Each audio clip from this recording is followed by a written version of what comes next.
So see you later to the podium. Oh, big wreck. Big wreck. That's unfortunate. I'm sitting here going, hold on, but like obviously I know he does because it's the history of his streak, right? So, what's up, squad? Itchy Squid, you know what the video is about. Let's just get straight into it.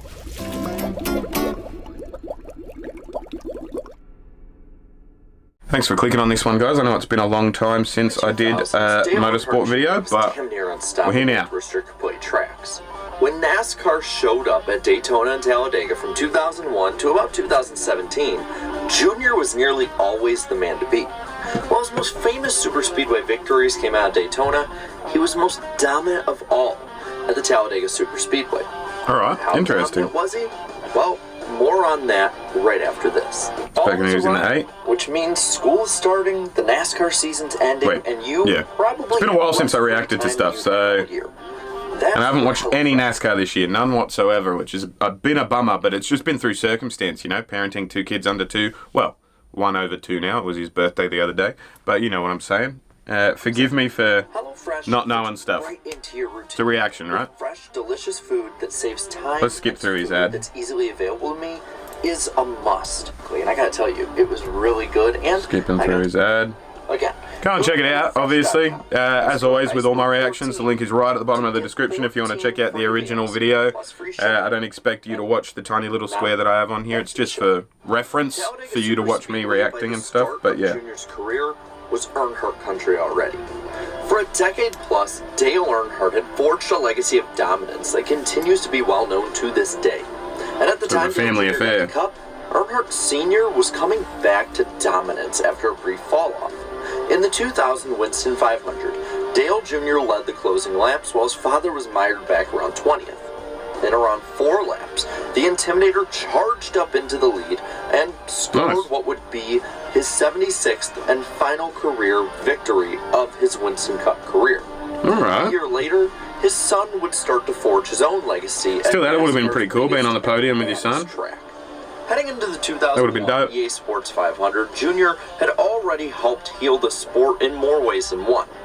In July, he returned to Daytona and conquered the track that took his father's life only 5 months prior.